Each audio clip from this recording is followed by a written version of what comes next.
Hello, this is Angela Anderson. Thanks for joining me tonight.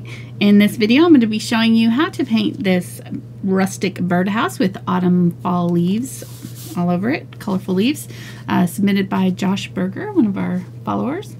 So thanks, Josh, for letting us use your photo. Let's get started.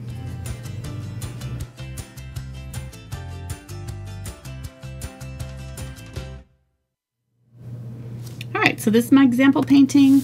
I've got my husband Mark here with me tonight. Hey there, everybody. He's man in chat, so if you're watching with us live, you can ask questions during the show, and we'll try to answer them as best we can.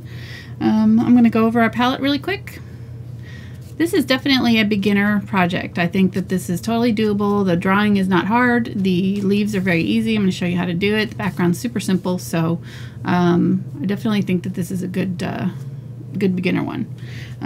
Okay, go over our colors. We've got unbleached titanium, titanium white, quinacridone magenta, cadmium red medium, cadmium red light, cadmium yellow medium, yellow oxide, phthalo green yellow shade, teal, phthalo blue green shade, ultramarine blue, burnt sienna, and burnt umber. And I think I already mentioned it, that one's the unbleached titanium. You can mix that one with a little bit of yellow oxide and some white, maybe a little tiny bit of brown. It's kind of just an off-white color. So if you don't have any of these colors, you can mix and match, you know, just something similar. You just want to like a bright, kind of a purpley, bright red, kind of on the purple side, a kind of a medium red, and then an orange or an orangey red. So, and then any kind of yellow that you want to use. These two colors here together, the phthalo green and phthalo blue, if you mix them together, it makes a turquoise, and then you add white and you get this color teal here. So, all right. So when do we do the pop quiz asking everybody what those colors are? Not until later. Okay. The ones that watched early will know. All right. Yeah, good. So it's just like they'll get A's. All right. Welcome if you are first time to our show. We really appreciate you. We don't do quizzes, but we probably should. Yeah. Help you subscribe, and we do these shows twice a week, and trying to help you learn how to paint in a relaxed environment.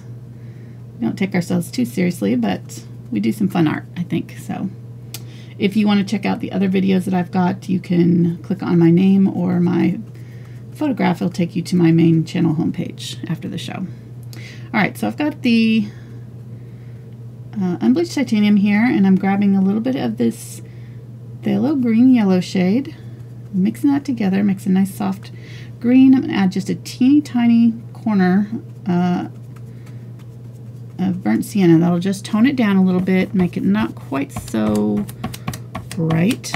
And I'm going to go straight to my canvas board. This is actually a gesso board that's pre-gessoed. It's MDF hardboard. It's got a little bit of a texture, but I just like to use these for my example paintings because they're cheap and easy to come in big multi-pack. But I've got links to all of this stuff down in the description. I'm using a large, about a 1-inch flat number 12 bright from my Princeton. Man, I didn't even get a chance to ask that question. I'm getting better at it. I'm waiting. I was waiting. I'm starting to get there. Darn it. But yeah, and my practice pad too, the one that I did my example on, is also down in the description. They'll link to that. So just pulling down in vertical strokes so that it's kind of streaking up and down there. And then as I get towards the middle, I'm going to get a little bit more of the unbleached titanium and streak that in. If you hold your brush sideways, you can kind of get thinner streaks, maybe. That way you won't have anything too thick. The tendency when you pick up new paint is to kind of go like that. You might have a little bit of a hard edge there. So to blend that out, you can just kind of use the edge of your brush and just sort of run it back and forth over that. And we want this whole background to be all kind of streaked, and so you can kind of get creative with it and do what you like. It's just going to be soft and blended. Okay, so what kind of pad do you use for your practice pads? It is a Strathmore. Strathmore Visual Journal Mixed Media. And you definitely will need to add water when you're working with it because it will soak up, because you're working on paper, it soaks up all the moisture out of your paint. So you'll need to add a little bit more moisture to your paint than you might normally use on a canvas. But they hold up pretty well. And the Strathmore, the Visual Journal pads are better than just any kind of regular mixed media paper because I've used different kinds, and some are not thick enough. So this one is just the right thickness to hold up to the acrylics. So, all right, adding a little bit of burnt umber to that unbleached titanium, and I'm going to keep on going here. Now, if your paint is starting to get sticky or you find that it's kind of lifting off, just let it dry and then do this next step. So I'm trying to work quickly so that this area up here doesn't dry too much before I paint over it, because when they start to dry, they'll get a little sticky and they could lift off the canvas. So you don't want that to happen. So just work quickly. Don't worry about any one brush stroke getting too much. Just keep on moving, and we can always cover over. That's the nice thing about acrylics. If you have an area you don't like, don't keep messing with it over and over and over again. Just let it dry and paint over it later. That's easier than trying to fix it while you're working, because the tendency is to, if you overblend it, you might end up with this brown covering this whole half of your canvas, you know. Because the more you mess with an area, the bigger and bigger and bigger it gets, and it'll just kind of take over. You'll end up not with no blending. You'll just end up with the solid color from, you know, top to bottom, or you'll end up with an area that starts to lift and you'll have holes in your paint on your canvas. So don't overblend, don't overthink it, just kind of paint it, move on. We'll be adding another little layer later, so it doesn't have to be perfect the first layer here. The idea is just to have fun, relax into it, enjoy yourself. Let all the stress go. So if you're watching and you haven't subscribed, go ahead and hit the subscribe button so you can join us in chat, and you can find out the secret behind the tape on Angela's handle. We're discussing it right now. What does it do for you in painting? It keeps my... Oh, all right. Okay, so I just added, I don't know if they were watching that on the palette cam, but I added the green, and I grabbed some of this, a little tiny bit of the cadmium yellow medium to brighten it up, and then a little bit of the yellow oxide to tone it back down. So I've got this lovely kind of medium, bright kind of Kelly green here going on. And I'm going to add a little bit of water to my brush because that paint is starting to get a little sticky, and press my brush nice and flat so that I have somewhat of a edge here, and then I'm going to run it side to side right on its edge, right? And it's going to make some grass for me. Just keep running it up and down. Don't stay in one place too long. If it starts getting kind of sticky, just add a little bit of water. Now you don't want to add too much water at this point because this is still a little bit tacky, so you don't want to add water to paint that's starting to dry because it will lift it off the canvas. So just enough to kind of keep your brush moist but not so wet that it's going to lift the paint that's on there. That's the tricky part about acrylics, really, is the moisture on your brush, just kind of figuring out that right balance of just enough water but not too much. If you add too much water also, that makes your paints kind of thin and they don't cover as well. So I'm using heavy body acrylics, but you can use regular acrylics with this project. This is definitely one that you could use craft acrylics with. It would work just fine. Or cheaper paints. I'm going to come up just slightly higher on the sides than I did. Well, that's a good side cam shot, isn't it? Yes, it was. Hashtag side cam. For all my peeps out there. You know who you are. For the hashtag fans, or the sidecam fans. Okay, that's pretty well dry. It's not dry down here, but this part up here is dry, so I'm gonna add a little bit more going on up there, and hopefully by the time we make our way back down, we'll have dried. I'm gonna make a little bit of a gray with this really kind of blue-green. I'm gonna use ultramarine blue and some of that green that was down here. And just mix those two together. Kind of make the blue-green color. And I'm going to pull down.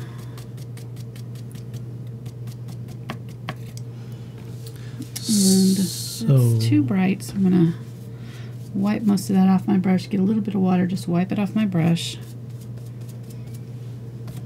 And pull back up. What were you saying, hon? Courtney wants to know, do you have a preference between Golden or Liquitex?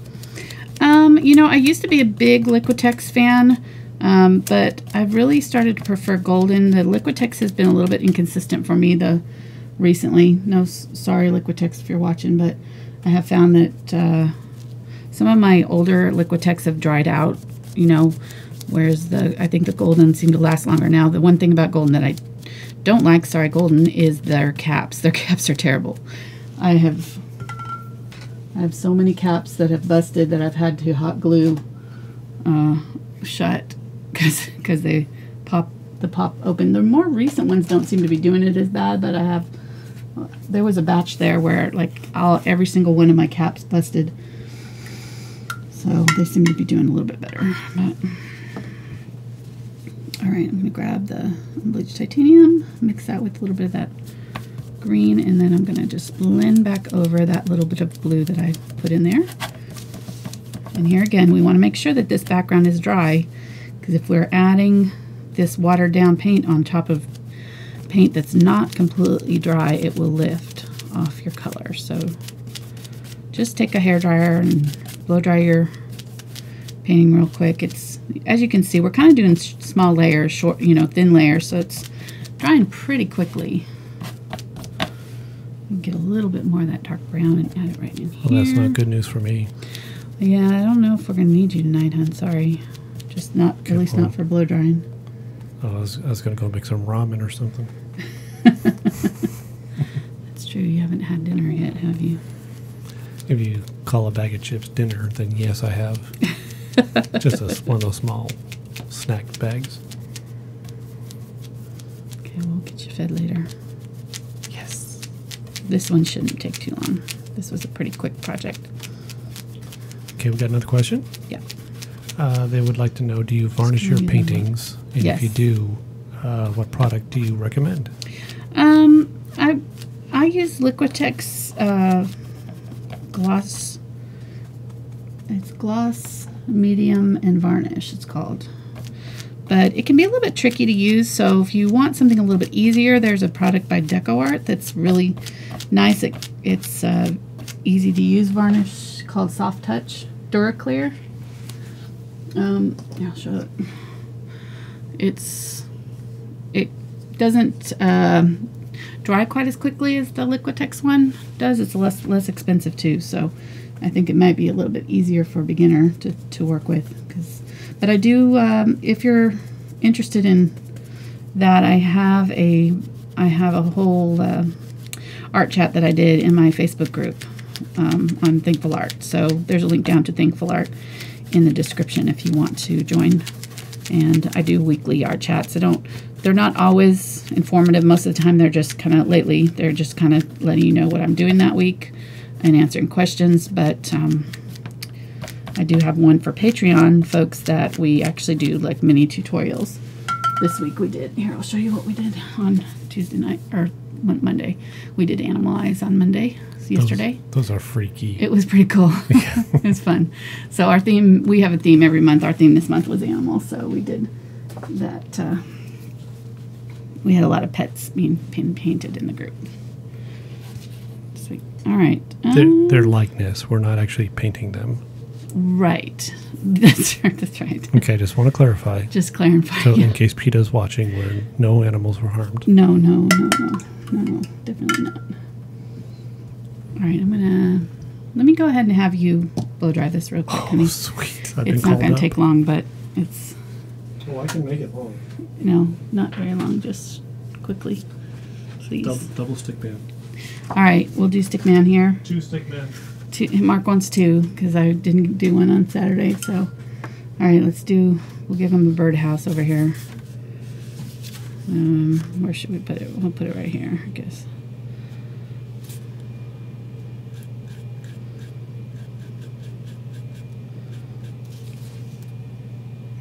Stickman is Mark's creation. He's kind of become a myth and a legend. We've got t-shirts of Stickman already now, so he's kind of this is Mark's artistic contribution to the channel, which I think a lot of people seem to enjoy. It's fun. Keeps it fun. All right, let's do a dark circle there. There we go. We got a little birdhouse there. And maybe we'll put leaves on it later. You got a birdhouse? Just one?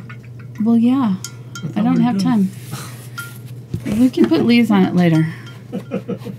I'm not going to spend half an hour on Stickman. I'm sorry. I'm trying to get you fed, remember? Well, now we're going to lose viewers. Sorry. Well. Sorry, everybody. Hey, our t-shirts are arriving at people's houses. I saw that. Okay, I am going to grab some chalk here. Let's see what color we want. I guess we'll do blue. We're going to fill up this kind of middle area here with the birdhouse. We'll just be slightly off center. So the back part of the pole, if this is our halfway mark, that'll actually be probably the center of the birdhouse right there, kind of just slightly above perfect center. So we'll put our post right here, and it's kind of leaning. And thank you again to Josh Berger, who took this photograph that I'm using as a reference. It's a really cool photograph of this old weathered birdhouse with red leaves all over it. I can't really see that very well. Let me see if I need to use white. See if white shows up better. What are you looking for? The brand. There's no brand on it. You painted. There's no brand on it. I can tell you that right now.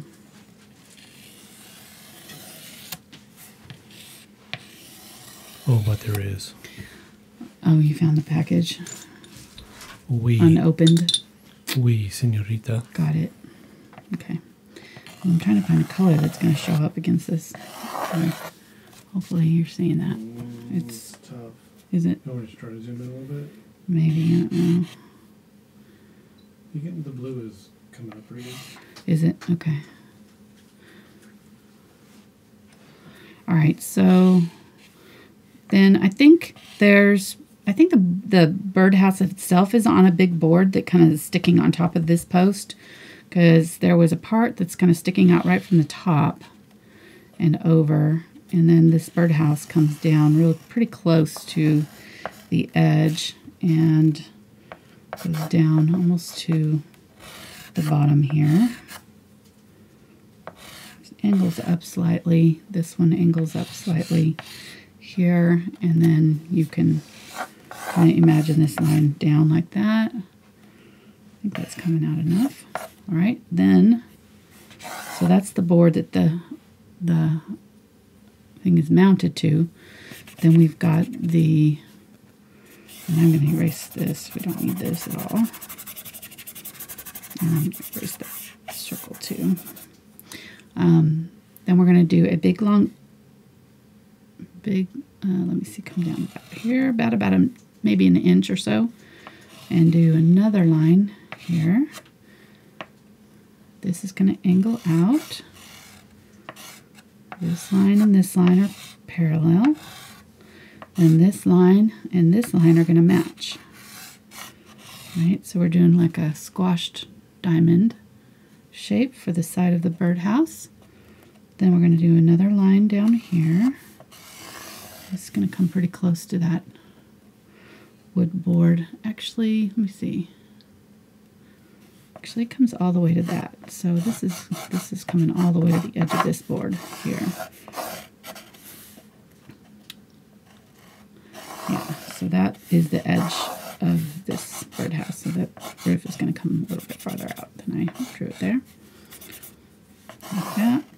And then we're going to do another line down here.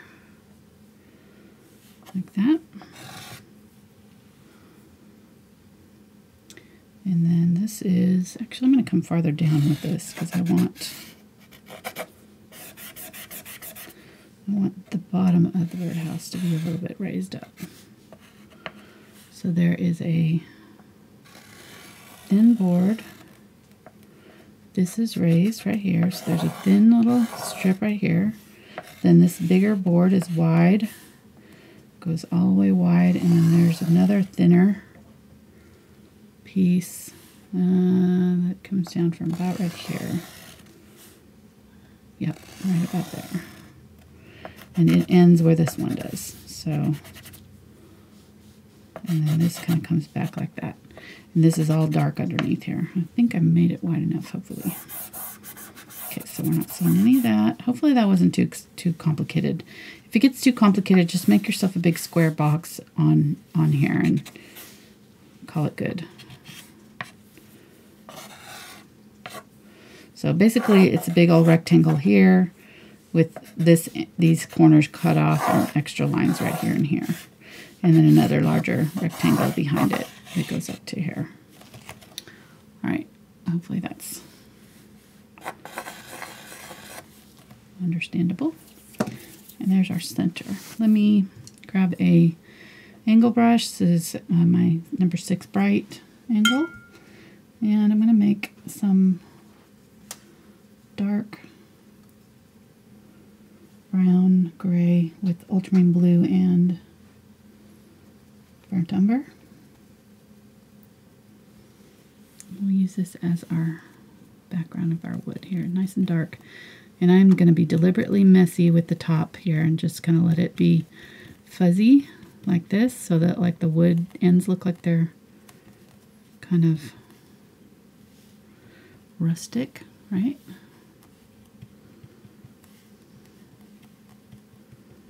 We'll be putting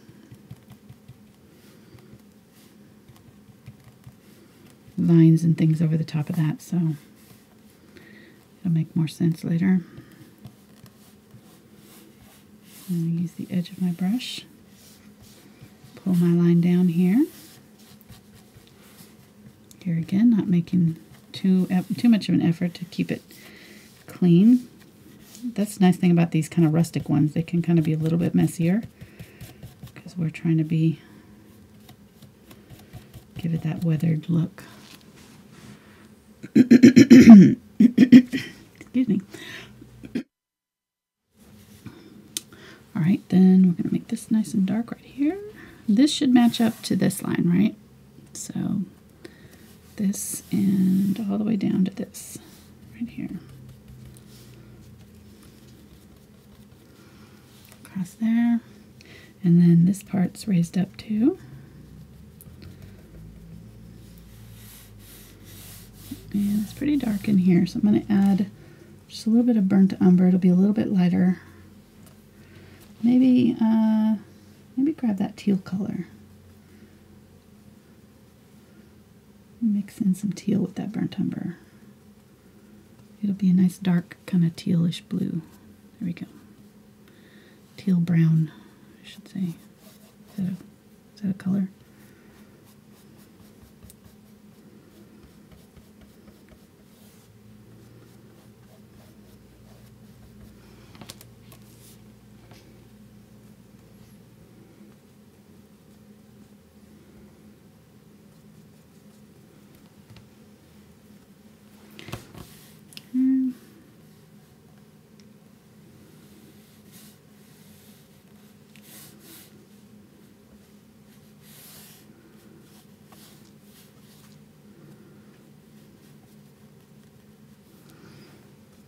And then we'll use this color under in here.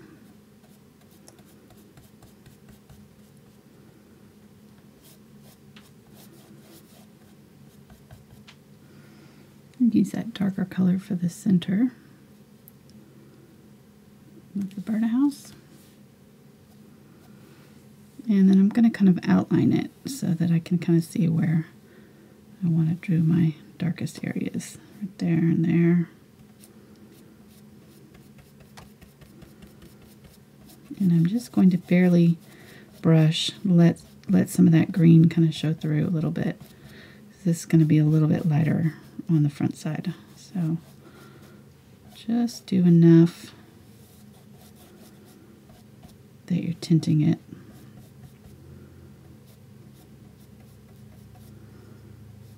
It doesn't have to be solidly filled in, kind of like that. Just enough so that you can kind of still see where you're drawing it, you know, where your lines are supposed to go. That way you don't have to draw it again. Let's do this roof line. Angle that out.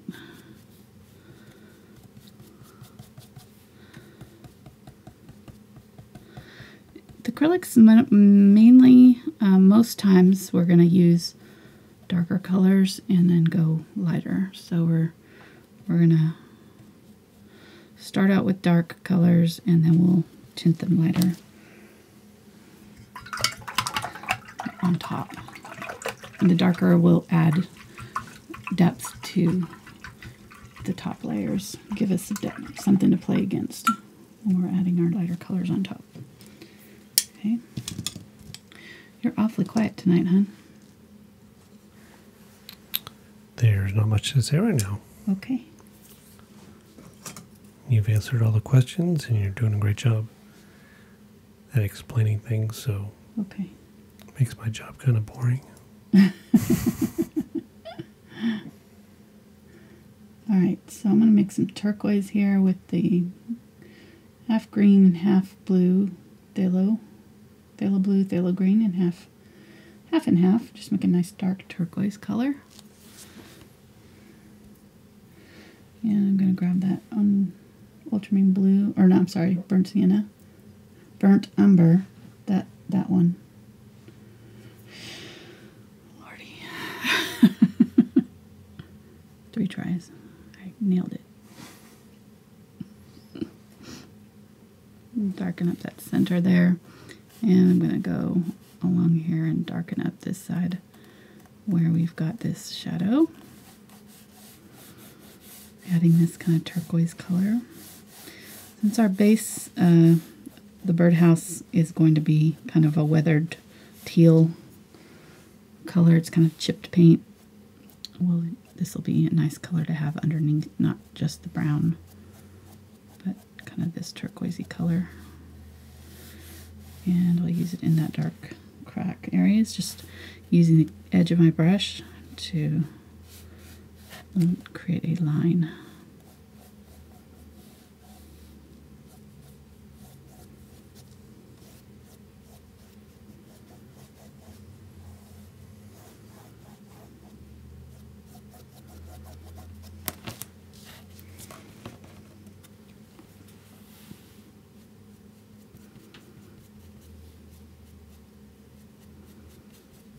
Add a little bit of this on the roof too.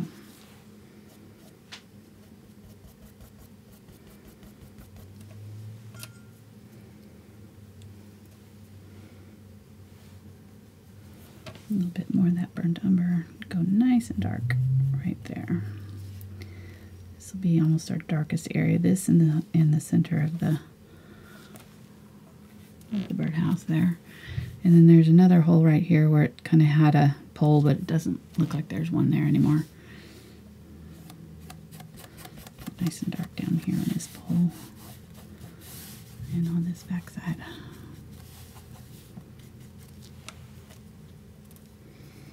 And somehow this kind of lost its angle, so this should be angled up a little bit. There we go.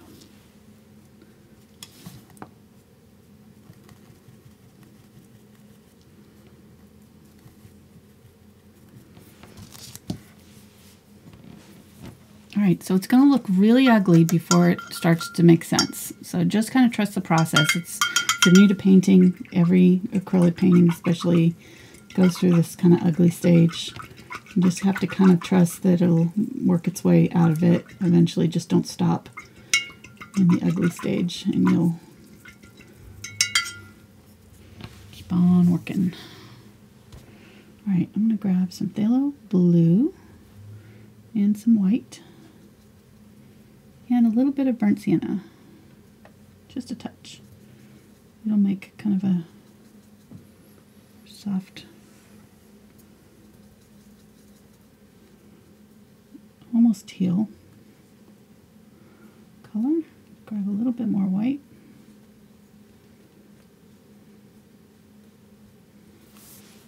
And we'll start putting in our decoration, or our kind of highlights and stuff on here. So I'm going to use the edge of my brush and hold it very flat to the canvas. Take most of it off so that it's pretty dry. And just barely touch it, barely skim it along that canvas.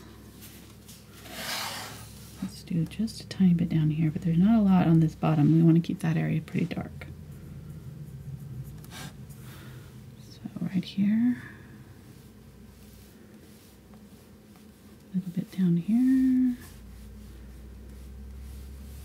I'm not going to go all the way up into here though. I want to keep that area pretty dark.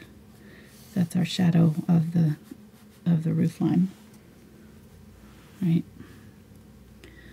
Let's pull this way on the roof. For the boards, we're going to always pull up and down, but for this roof, it's kind of a tin roof, I think, and it's going to have these kind of ridges going sideways. So we can do that.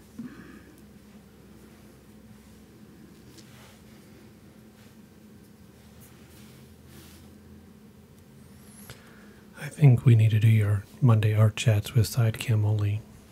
Monday art chats? Yep. Why? I don't know, because it's so much better than regular cam. Okay.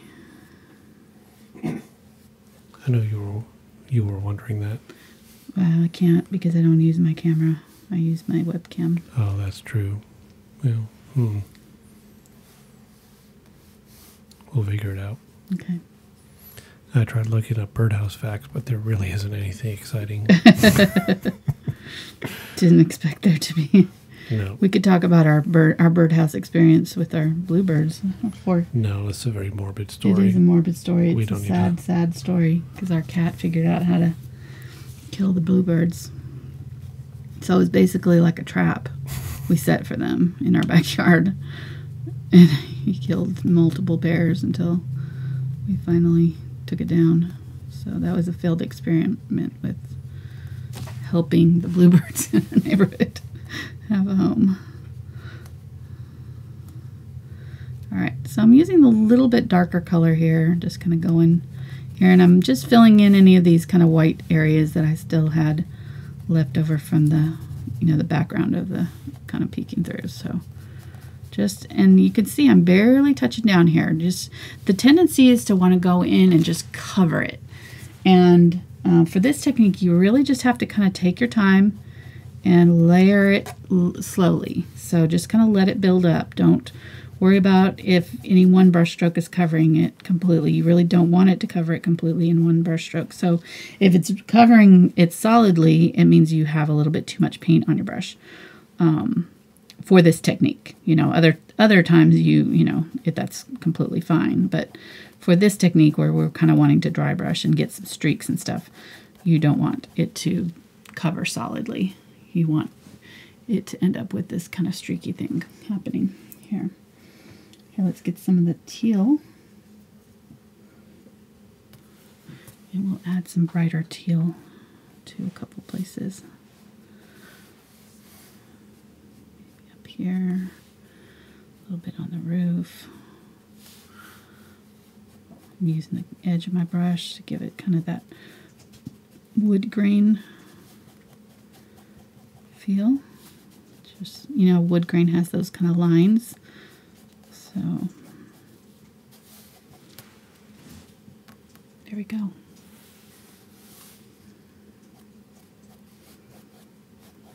Do a little bit darker on this side. We want to keep this half kind of dark. So this is kind of our shadow side.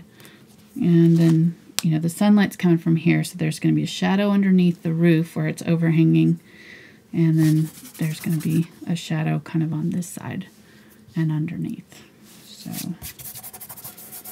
just, I can take my wet towel now, get a damp paper towel and just kind of gently wipe off any of my chalk marks so I can kind of see where I've got, if I need to fill in any paint anywhere. So you let the darker blackish color dry first, right, before you paint it over it? Yes. Okay. Yes. Definitely. Okay, grabbing some white here. Let's do some white. And I have the teal on my brush still. So I'll do some white streaks. Very, very lightly and barely touching it down here. Barely touching it. And I'm using, I didn't think I mentioned in my number 4 bright because it's just that perfect width for this side panel of the birdhouse. So these little sideboards here. Let's use a little bit of that up here. And up here it's kind of almost like moss or lichen. So it's kind of crumbly, and so I'm just going to kind of swirl my brush as I drag it so that it kind of does some interesting things up here.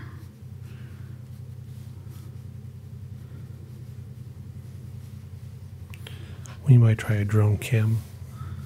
A what? A drone cam. I think I could fly it around in the studio here and give some unique... What? You just say yes? No. Can you imagine how distracting that would be? No. Distracting enough. Run into anything in here? Yeah. Oh, goodness. Okay, grabbing a little bit more of that turquoise color. I'm going to just kind of clean up that edge right there. Just sharpen up that shadow. Let's do a little bit down here. We got a question. Okay. Karen would like to know, would zinc white work much better than titanium white? It could. Yeah, you could use zinc white. Absolutely. In fact, I kind of thought about using it, but usually when I'm doing beginner projects, I don't like to pull out another color that's, you know, kind of unusual because it freaks people out. So you can do it with or without. But yes, you could use zinc white. It would look really nice. I'm going to use some of this turquoise, darker turquoise, to kind of shadow the bottom edge of that lichen there. And they're both better than Snow White. Yes, exactly. Your jokes are not hitting it for me tonight, honey. I'm sorry. I am not a good audience tonight. It's just like, nope.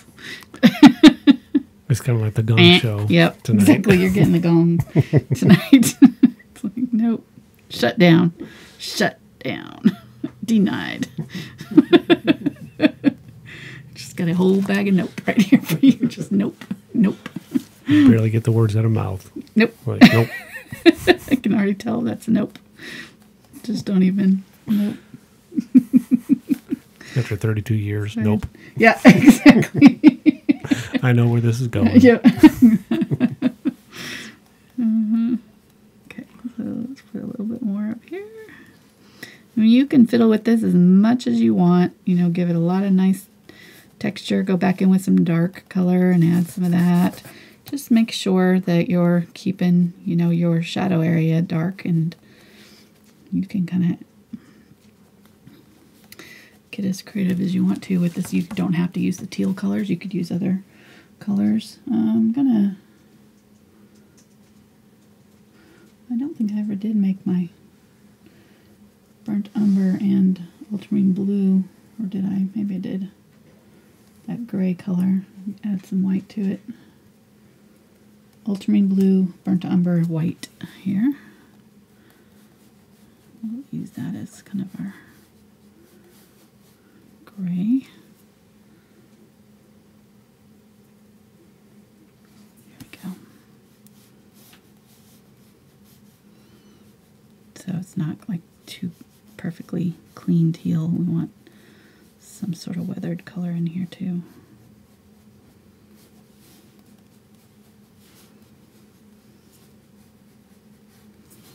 And this edge is kind of bright right there.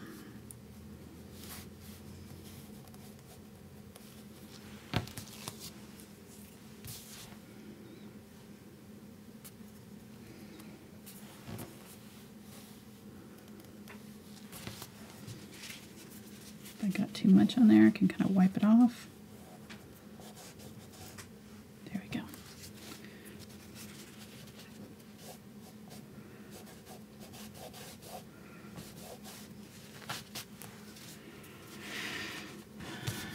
All right, grab some more of the burnt umber here.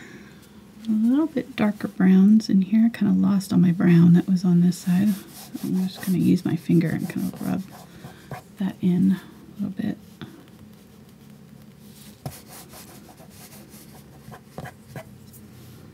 Your fingers are really actually a good tool for blending with acrylics. They work really well.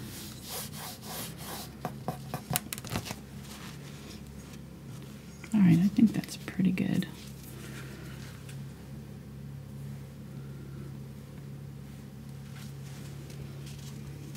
I need to clean my brush out so I can get some dark color.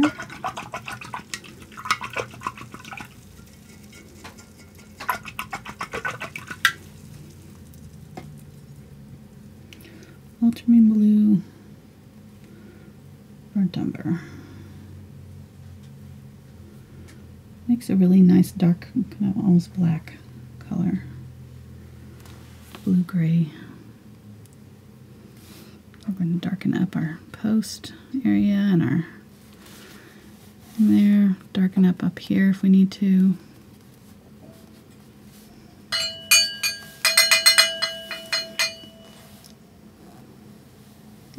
Super chat. Yes, we got a super chat from Barbara. Thank you so much, Barbara. And wow, she said she did a paint party, very successful, and sharing a bit with one of the best teachers ever. Oh, wow! So thank you so much, Brenda.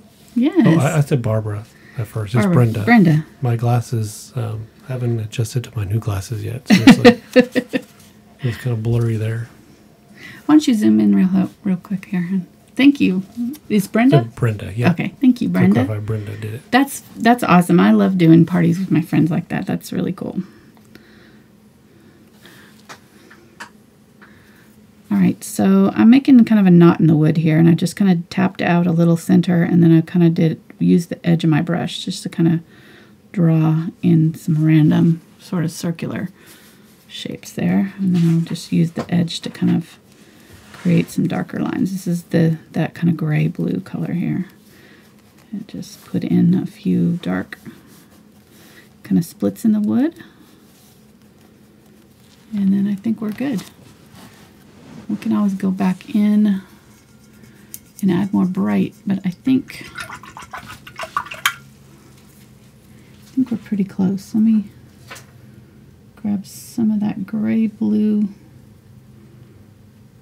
color, that ultramarine blue and brown with white here.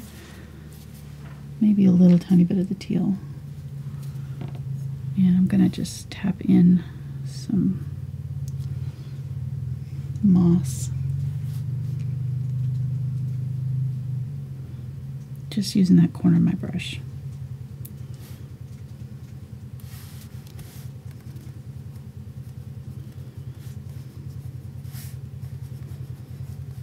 Few lines there. If you get it too much, you can rub it out with your finger there.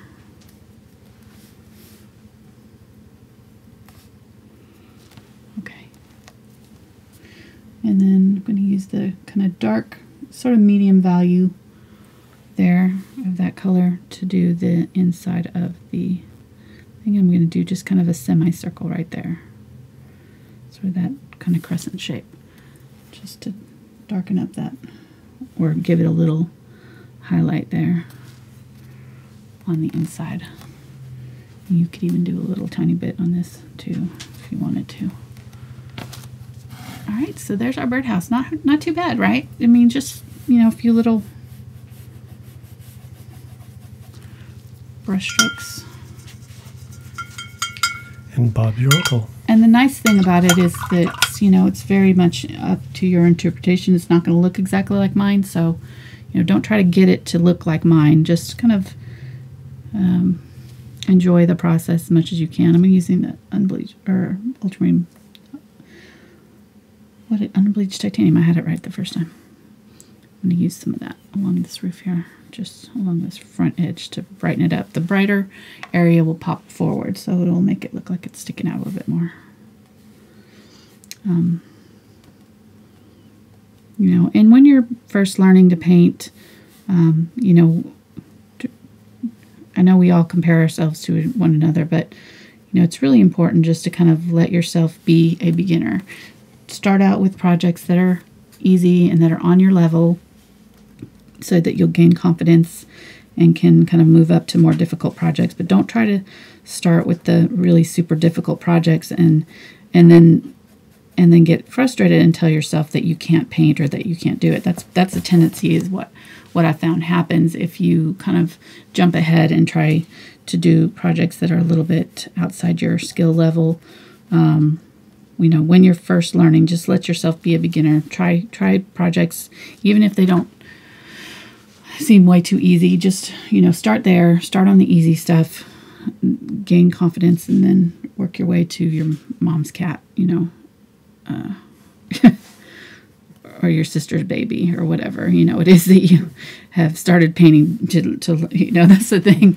They're like, people are like, I'm going to learn to paint, and I want to paint, you know, I want to start out with the hardest thing possible. It's like, and then they're like, oh, I have no talent for this. I can't do this. You know, it's like, no, you probably do. You just haven't gotten there yet. You're not quite to that level yet. So, you know, just give yourself time to learn. Okay, there we go. I feel a little bit better about that. I just want a little bit brighter highlights on some of it. All right, let's get to the fun part. These are our leaves here.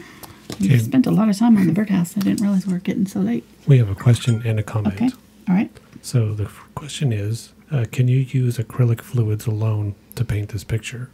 Mm-hmm, you could. Okay.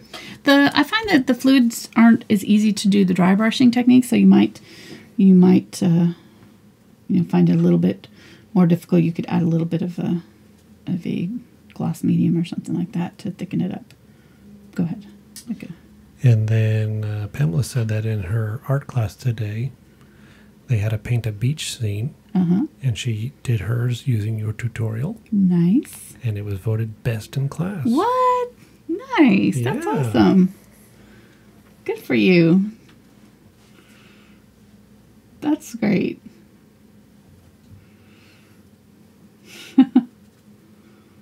All right, so I've mixed burnt umber with a little bit of quinacridone magenta to make this kind of mauve color.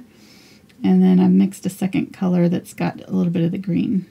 Same color, just with a little bit of the green mixed in. This will be our vine color. You can zoom out now, hon.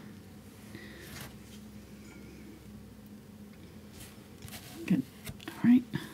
So our vines are going to be coming from behind and below. So we're going to kind of do a few that are sort of going up underneath the birdhouse, and then next to it here.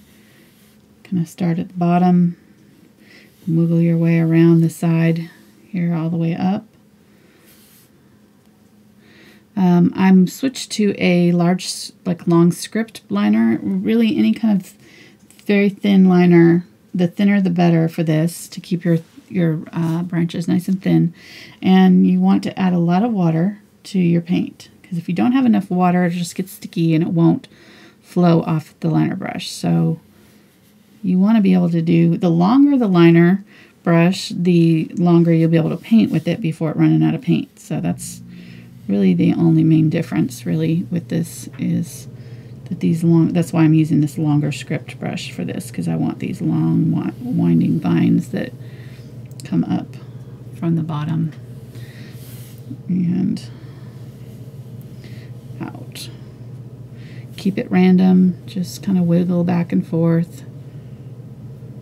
I really choke up pretty close on the brush so that, but I'm holding it very loosely, and that way I can get these kind of fluid lines. I'm not holding it at a death grip, because the tighter you hold it, the less likely you're going to get a smooth line.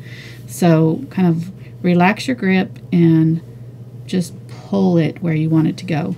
And if you hold it so that only the tip is touching, you can just kind of move your hand. You don't actually have to move your fingers at all. I'm just kind of sliding my hand along the edge, and it's almost like the spirograph thing, you know, where you set it down and it, well, not spirograph really, but it's kind of like that same thing where you set it down at a certain point on like a record player or something, you know, and it does not go any thicker, and that way you can kind of control your line a little bit better. So you are less likely to get super thick lines anywhere if you're kind of keeping the same pressure on the brush all the way down. Okay, we got a question. Yes. Pamela wants to know, are liners and riggers the same thing? I think a rigger is maybe longer. I think that's right. They're all in the same family though. This is called a script liner, this one, I know. The spotter is the shorter one. Yeah, I want to say the rigger might be longer. You might look that up for me, hun, because I'm not up on my... There's so many different brush terms. They all the different companies have their own kind of way of naming them too sometimes. It's like the difference between a comb and a rake brush. Just depends on the manufacturer. Are you Googling it for me? Yes, I am. Okay. You didn't answer. Sorry, I was Googling. Silence. Wow, this goes back to 2005. There you go. They were saying that they one and the same. So they're just different names for the same thing. Are you asking me, or are you telling me? No, that's what it's saying. It's saying that they're the same thing. The liner and this and the rigger? Yeah. But then somebody comes in and says that the rigger is a little longer. Okay, that's what I thought. And has a larger belly. Ah, okay. If that makes sense. Yeah. Yep. Does make sense. So I'm going to wrap some of these around the front here and then bring some. This is the scary part. So get comfortable doing it around the sides before you do the front side, because you want this one, it's going to be the one that you're really going to probably notice more. So this can crisscross, come around, and come down front. It's going to be on this dark area. You're probably not going to see some of this, but go ahead and put it in anyways, and we're going to put some highlights on these, so you'll get to see it here in a minute. And go ahead and bring some way out the heck here, just out into nowhere. Fill up all of this area. You've got a bunch of canvas to fill up, so we want our leaves to really, and really the reference photo is very tangled. It's all just kind of covered up, the whole thing almost, so. And are you using any kind of a medium? No. Nope, just water. But you can, if you find it, is easier, you could use flow medium or something, but I don't usually. I just use water with the liner brush. Just makes it easier to control. Looks like he's having a bad hair day. Really bad hair day. I've been there.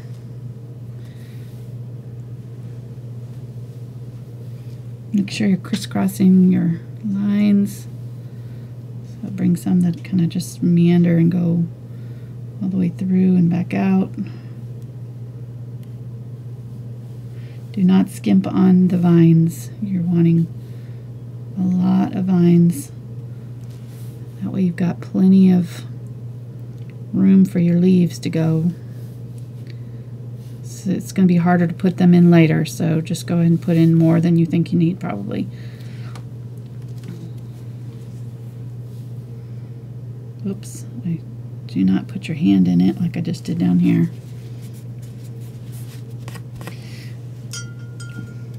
I do this at least once a show, so this is pretty normal. You just have to cover it up with a leaf.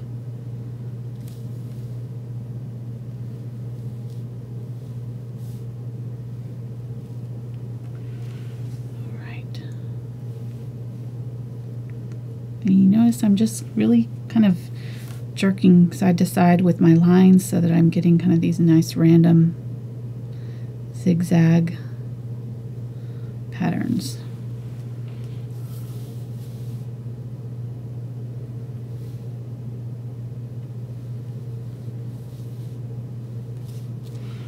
And some of these vines can just be on their own. They don't have to have leaves attached. So that's why I'm saying, you know, go ahead and put in more than you think you need. And also now I'm going to kind of just start putting in some little random ones that are sticking out the sides, like little tree branches almost, so that some of these leaves can kind of be attached out off of the main branch.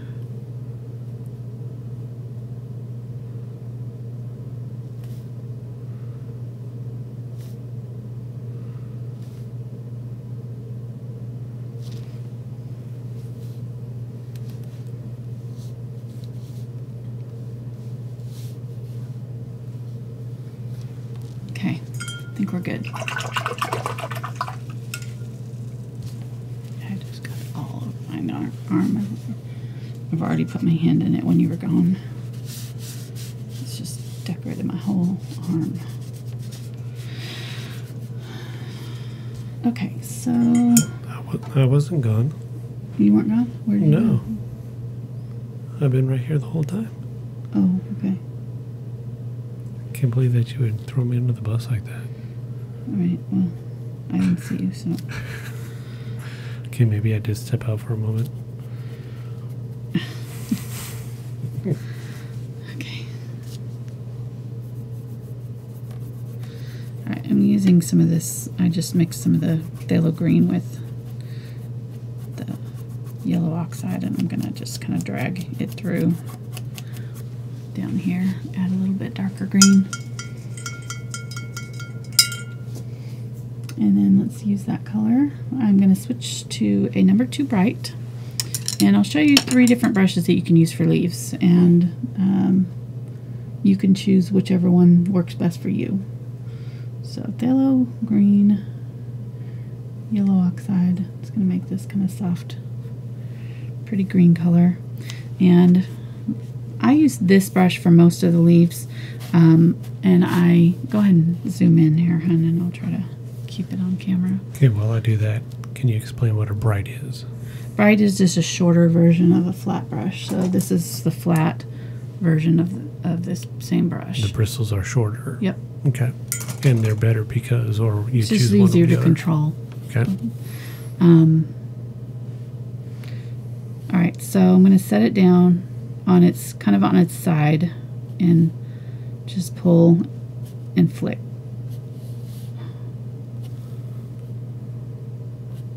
And it's important that you press your brush nice and flat so you have a good flat edge, because whatever the edge looks like here is what your end of your leaf is going to look like. So you're going to smush it down, but you're going to quickly lift off, and it'll create that little leaf shape for you, right? The harder you smush, the fatter your leaf will be.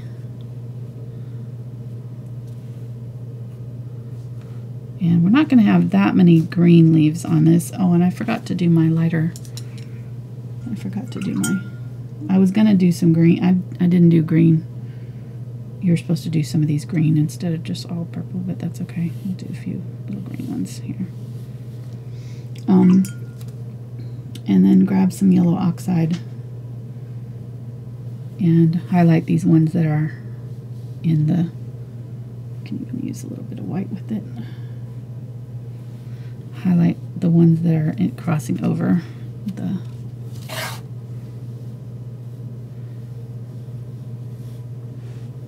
dark areas, just to give them a little bit of definition. So, like up in here, needs a little bit of the highlight color over the top of your vine.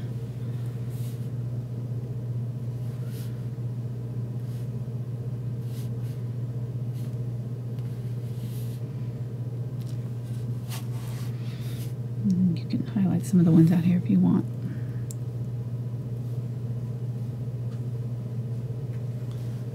That definitely makes them look 3D-ish. Yeah, does. It really pops them out.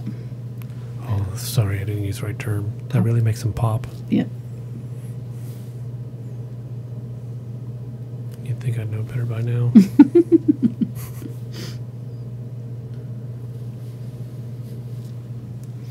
All right. 3D-ish works too.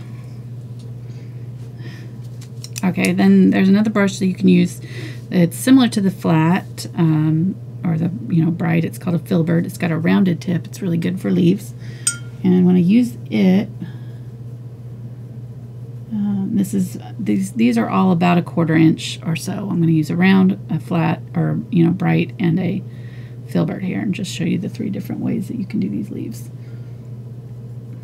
And there's really no right and wrong. You just use whatever one works best for you, you're more comfortable with. So for this brush, let me bring it around here and turn it upside down. I'm going to set it down, kind of the tip of it is going to be set down flat, and then I'm going to twist it. And it makes these really beautiful leaf shapes. Set it down flat and twist it. Now these are a little bit more perfect, a little bit more controlled, so you'll have a little bit more of a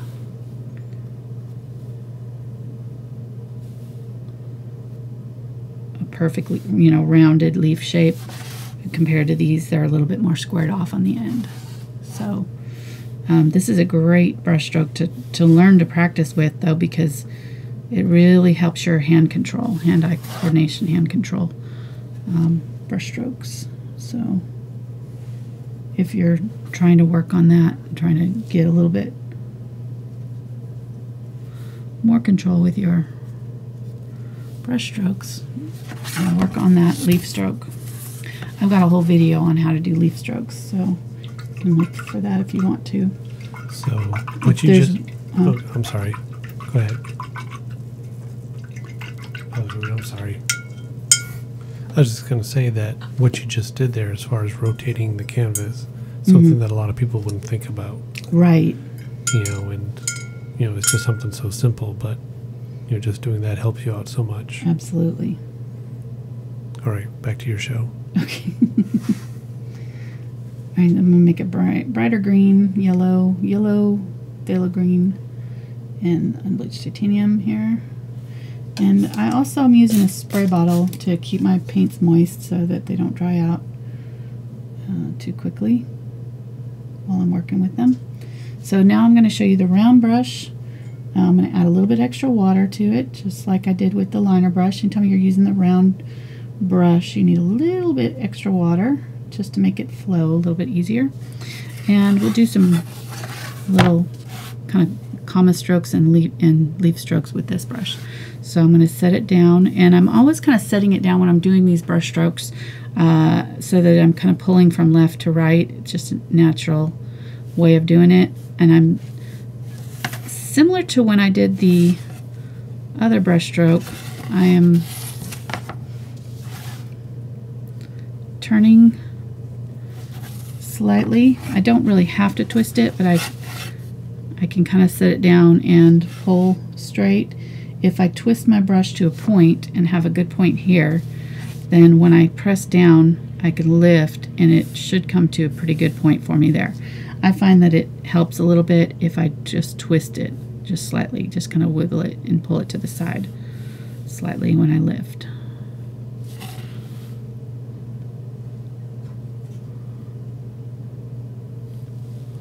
Okay. I've kind of scattered my green leaves around, and I'm going to start putting in some red now. I'm going to grab the quinacridone magenta and the burnt sienna. We'll make kind of a warm, bright red. We'll add a few of those brush strokes. And this is just going to be a lot of layering, so just layers and layers of leaves. We're just going to go pretty quick here now that I've shown you how to do it. And I'm going to kind of scatter them in clusters of 3. The reference photo that I have actually has these kind of 5-stroke leaves. You're not going to see all of them that way, so, you know, because they're kind of mixed up and all sort of jumbled together. Sometimes you're seeing half of a leaf or side of a leaf or something like that, so you're not always going to see all of the leaves all perfectly centered and looking good. So sometimes I'm just going to do some straight lines for my leaves instead of the solid leaf stroke, you know, the perfect leaf stroke. Sometimes I'm just going to kind of do a little, and that's good, you know, little lines to fill in. Some shorter, some longer, some thicker.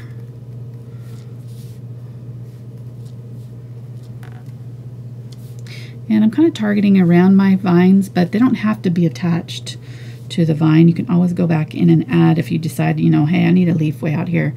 You know, I can always add a leaf and then come back in and add a little bit of a, whoops, I just was off camera there, sorry. I can always come back in and add the stem to it to make it make sense. So.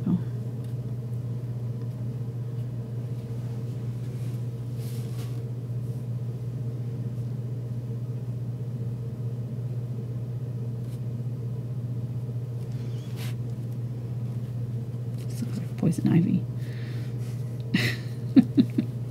Poison ivy does turn this really pretty red. I don't think this is poison ivy, but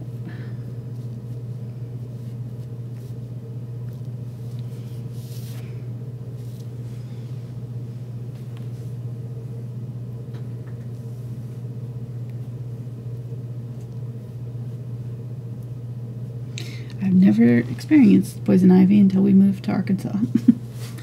Never, never, never. Was that your first experience, or did you have it growing up too? No, yeah, we had it growing up. New England. Yeah. I grew up in the desert, so we didn't have those kind of problems. I had no idea what it even looked like. I had to look it up. Yeah, but you had rattlesnakes. That's true. I killed a rattlesnake. So what color paint are you using there? This is quinacridone magenta and burnt sienna. Notice how I changed subject right there. Why? Because you were bragging how you killed a rattlesnake. We don't need to go there right now. I don't know. It might be illegal now to do that. I'm not sure if they're endangered. I just stunned it, yeah. It was pining for the fjords. That is an ex-snake.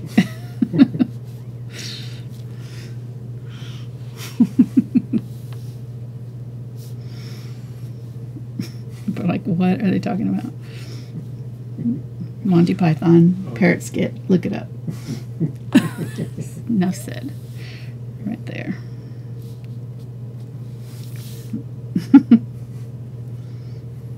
That's like that's one of those things that I still remember the first time I saw it. I watched it because my sides were hurting so bad. I was laughing so hard. I couldn't stop laughing.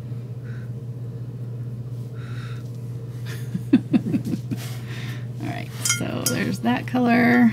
And really you can kind of cluster these together if you want like clumps of, you know, certain colors. That'd probably be a little bit better. I kind of spread them out evenly, but that's probably not necessarily the way they would grow.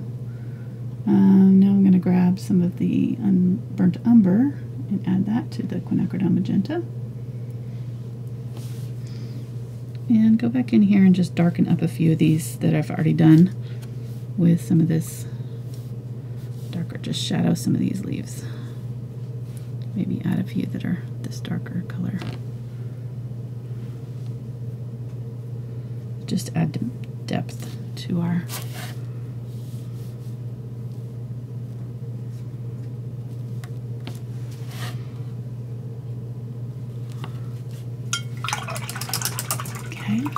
clean, clean, clean. And I'm going to try to grab some quinacridone magenta, pull it over here, grab some cadmium red medium, and mix those two together. They make this brilliant cherry red when you mix these two together. It's a really beautiful color. It's probably close to naphthol crimson, so if you have naphthol crimson, you could use that. It's just a really bright, beautiful red. And this is going to be our main color, so I'll use this quite a bit. And just add a bunch of leaves with this.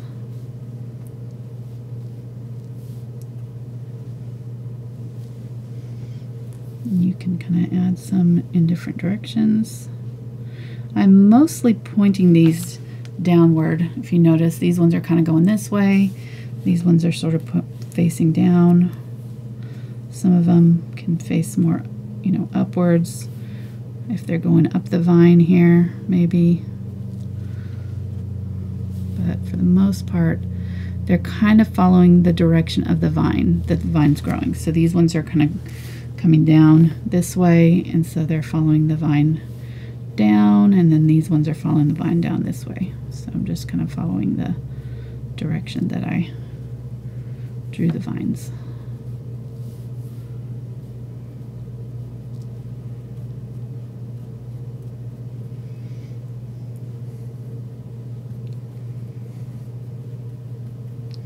Go real fast here, try to get some of these filled in.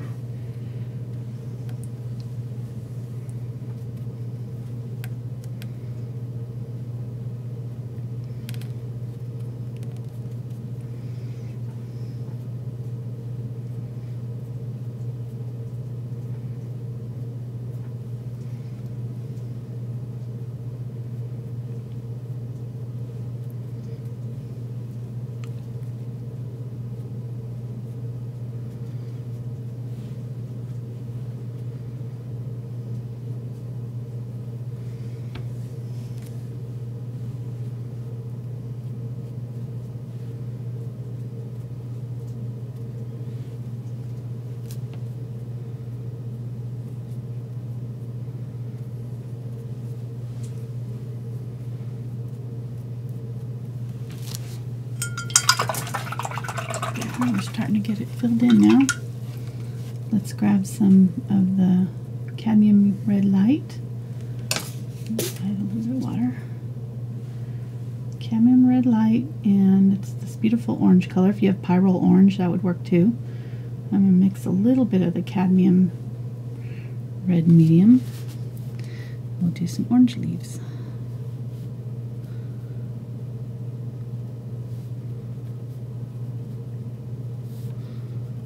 And I'm going to do a little bit fewer of this color, so just kind of do them kind of maybe in clusters in a few places.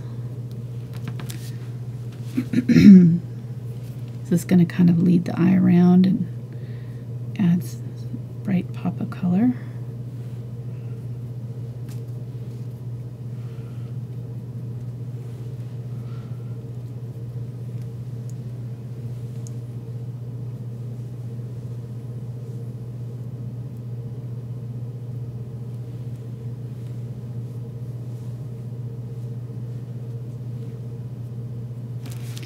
Let me switch to my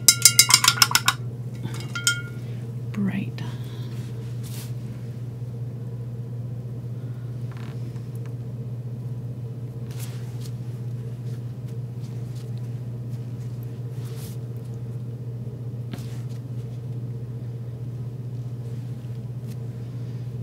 Just working too quickly there.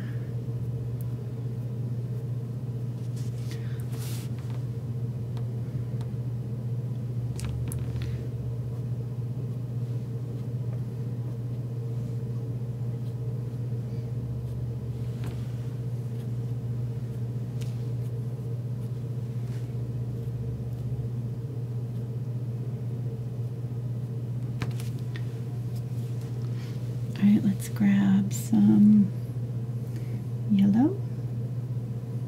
Mix that with that orange. We'll do some yellow orangey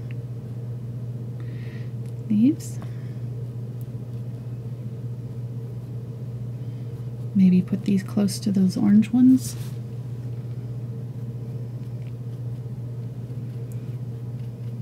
Can even highlight some of the orange ones if you want to with this color.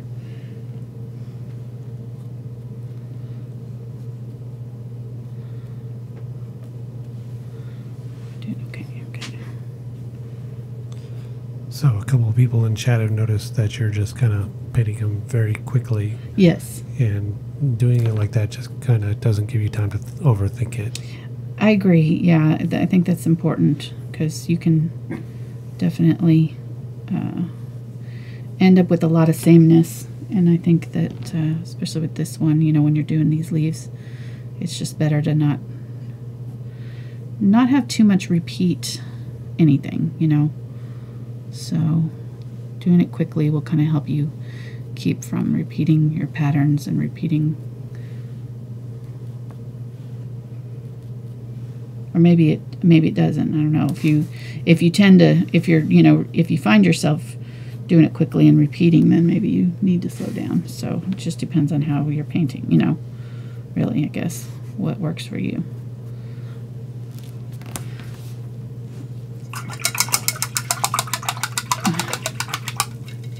Alright, I'm going to go back in with the cadmium red medium, just solid, not mixed with anything. And this is where I want to kind of find some areas that I might need a really big leaf. And just put in a few like really big leaves that kind of dominate, create.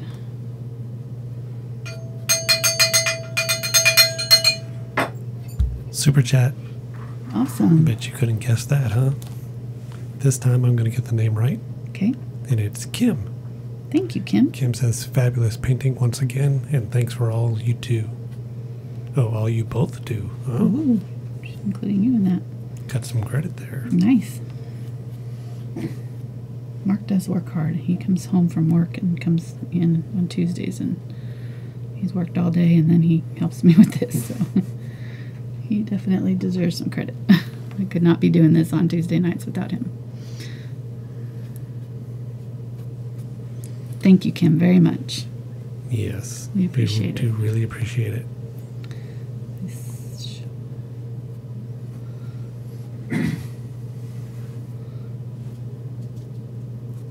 Yes, somebody was asking what Super Chat was. I guess they were watching the replay. They were like, what's that Super Chat? I didn't understand. So it's during the live shows. They have a chance to donate. It's really sweet.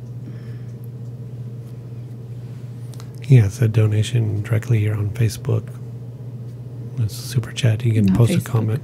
Oh, gosh. On YouTube. You can post a comment and it kind of stays posted for a while so it doesn't scroll through the chat. So it's a way to support directly. Yes. Like you said. But since, you know, it was for both of us, I figured I had to say something. Okay. Earn my keep.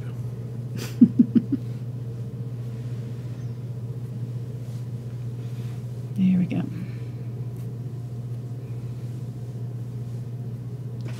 Alright, now I'm going to add a little bit of highlight. So grab some white, mix it with that red, and we're going to highlight some of these leaves. Go over these dark red leaves just every now and then.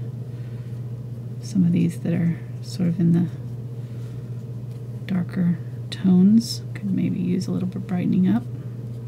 Don't cover them up completely. We're just kind of going over the top slightly so that just parts of the leaf are highlighted, but not the whole thing is covered up.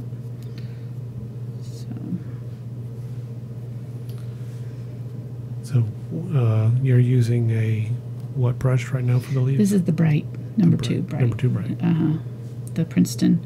This brush is down in the description, along with all the other brushes that I've used tonight. Except for I think the Filbert was not in there. That was not listed. The one that I used for these leaves demonstration, but yeah, and there's a link to the brush guys too. yes. That has a list. You have a list of brushes that you recommend. I do. That's in there. And there's a 5% discount, which is? Angela Fine Art. Done. Dun, dun, dun. Good job, honey. All right, we are almost done. I'm going to add a little bit of really bright yellow, white, and yellow. If I can get some white.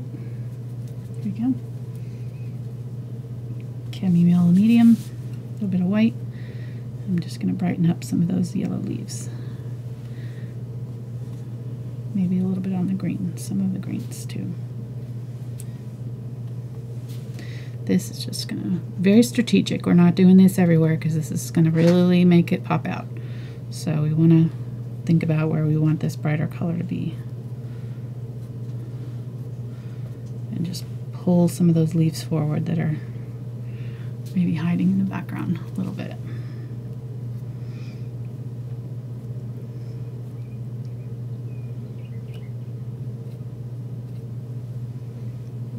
Yeah, that was a bird outside just chirping. Perfect timing. I thought I heard a bird. Yep. The bird likes it. And that wasn't any sound effects. That was an actual Yeah, it was an actual bird. Not paid. Nope. Well, maybe we do put seed out there, so. That's true. Yeah.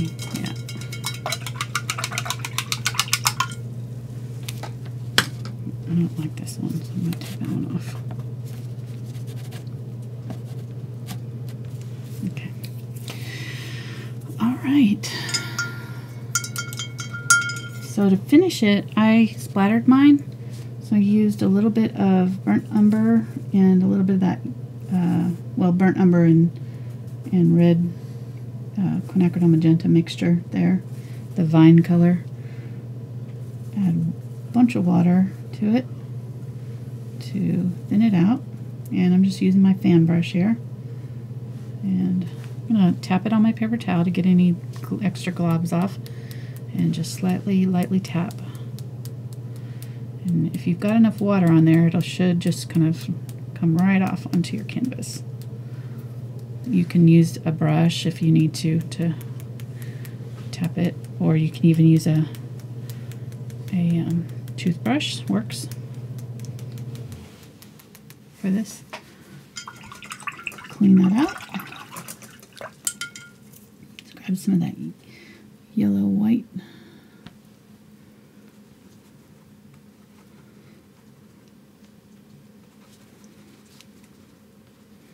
Kind of light yellow color. Do some of that.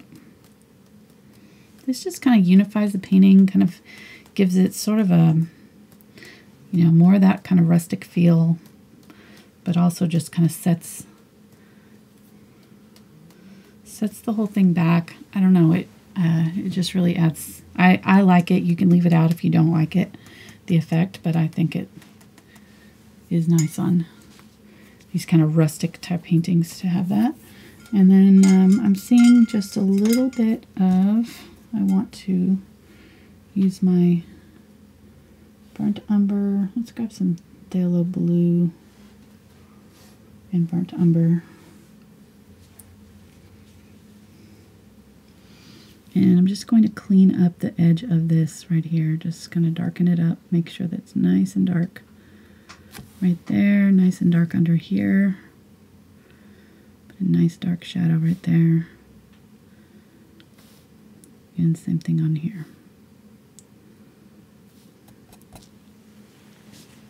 Okay.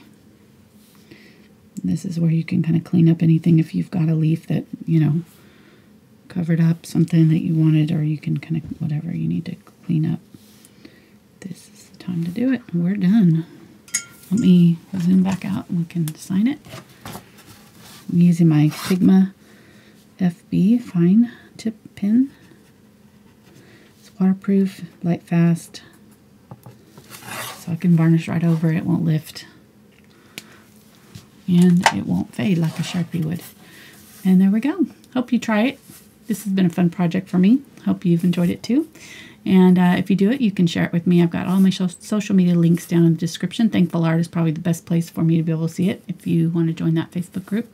There's a lot of really nice people in there. I think we've got about almost 8,500 people now in there. And I do the weekly art chats and all that kind of good thing. And also, if you want the traceable for this, that'll be available on my Patreon page for $1 a month. You can get all the traceables that I've done since February and till now and beyond.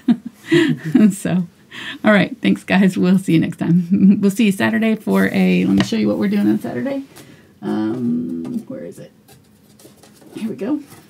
We got the Van Gogh lemons that are going to be come public. So we're not going to have a live show on Saturday unless you're part of our Patreon group. The $5 and up group is having a live show at 2 p.m. And then the for the public that are not part of the Patreon program, we'll get to see the lemons that we recorded a couple months ago.